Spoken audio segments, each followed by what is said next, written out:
Well, poor water quality in South Africa is putting our health and economy at risk. According to government's latest Blue Drop report, around 34% of South Africa's water systems are of high or critical risk, as water has been deemed unsafe to drink in certain areas. Tshwane and several areas have sustained microbiological failures or high levels of E. coli or faecal coliform bacteria. This comes as South Africa battles cocktail waterborne diseases. Now, let's discuss this. We're now joined via Zoom by water expert Professor Anthony Turton. Prof, thank you so much for your time this afternoon. Now, a seventh person, Prof, has died as authorities are conducting comprehensive tests on what we told is the entire water distribution network in Hammanskraal and some surrounding areas following yet another, outbreak. Indications are that the water may be contaminated. Your reaction to this? Yes, good afternoon to you, the listeners. Well, that's 7 too many, frankly, and my deepest sympathies to those who've experienced some kind of distress. Frankly, it surprises me that we haven't had more of this because of the severe state of degradation of our systems. I am aware that the Minister is taking this matter very seriously at the moment, and I know that he's trying his very best to reinstate systems. You must remember that the blue and green drop reporting system, which is really central to what you're talking about now, was reinstated by him only recently after Nomvula Mokonyane in her capacity as Minister previously disbanded the whole system. So the very fact that we have got so much missing data now on trends and what have you is a backlog we're never going to make up. However, we must support the Minister in the new initiative to try and bring this under control as best we can. And of course, we must listen to whatever official communication is coming out, because the officials are ultimately responsible for this. And, they've got access to all the data that the public doesn't have. I mean, Prof, South Africa's drinking water has always been declared and deemed one of the safest, around the globe. But with these cases and increasing at such a rate, is that still the case? I mean, you've also mentioned the Blue report, around 34% of South Africa's water systems are of high or critical risk. In terms of just the degrading system, what then needs to happen? I mean, so I can imagine somebody sitting outside of Pretoria or even as far back as the Western Cape also concerned about tap water. Yes, you've mentioned many things there now. So let's just quickly go into the water grading system. It's not a great surprise that suddenly they're testing now. In fact, that is an aberration. They are obliged to test on a regular basis and report back to the department. This is simply part of the governance and oversight defined by the National Water Act and the Water Services Act. Government is the ultimate custodian of water, and they also act as the regulator. And this is one of the problems, because we've got government acting as regulator. They both player and referee at the same time. That's a matter for another conversation. At this moment in time, the simple fact of the matter is that, let's say more than 60% as a ballpark number of our wastewater treatment works are dysfunctional. Because they're dysfunctional, they discharge raw sewage directly into rivers, and we get our drinking water, in most cases, directly from the very same rivers.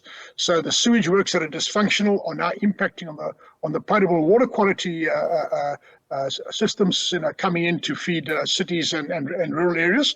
And then let's also not forget that in rural areas where there might not be a proper centralized water supply, we've still got a breakdown of hygiene there, because there's open defecation taking place in the veld, and that goes directly to contaminate localized drinking water systems, normally from a borehole of some sorts.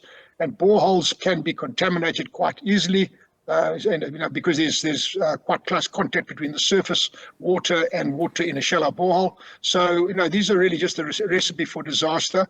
Bottom line is we have to simply reinstate the integrity and the trust in our blue and green drop reporting systems, and this has to be a high priority. And the minister's called together a meeting of experts this coming week, and these are the things that are going to be discussed in that in the creation of certain commissions to deal with these very matters.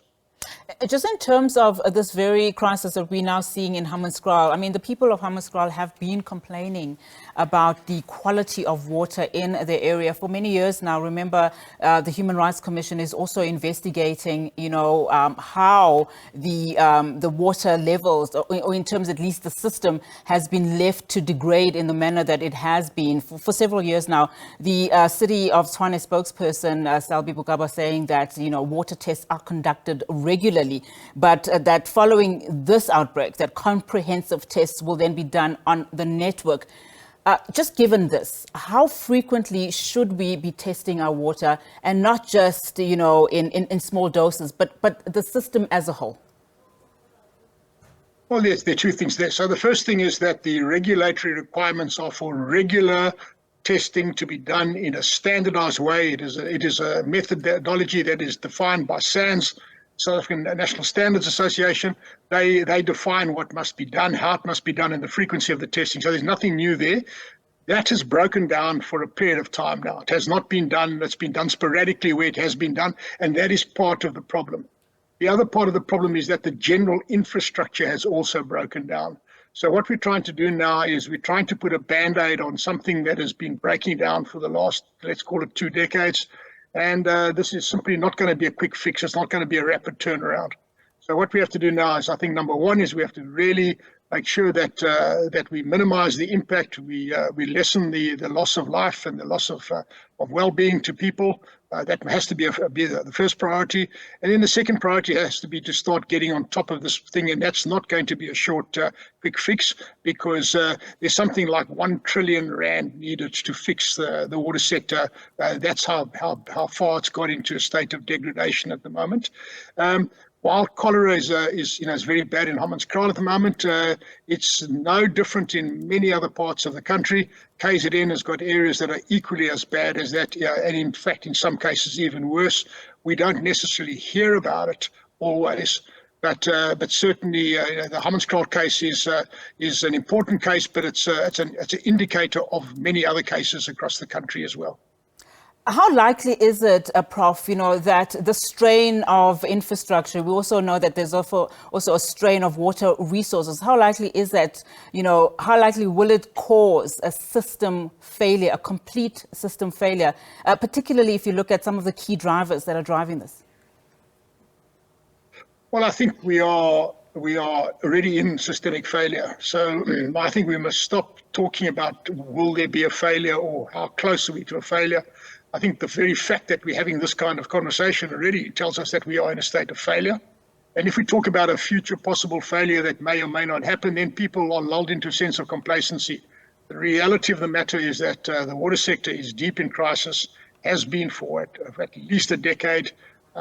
We've lost control over the key drivers at work, and part of the key drivers is the reinstatement of the green drop reporting system. That's only one relatively easy thing to do.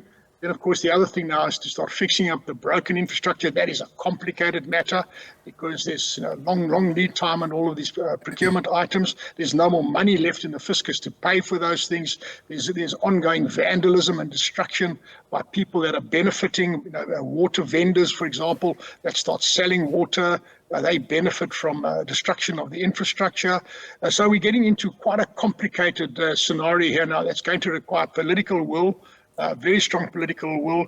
It's going to require prosecutorial capability that we probably don't have anymore in the country, because we've got to prosecute people that are vandalizing and causing willful destruction.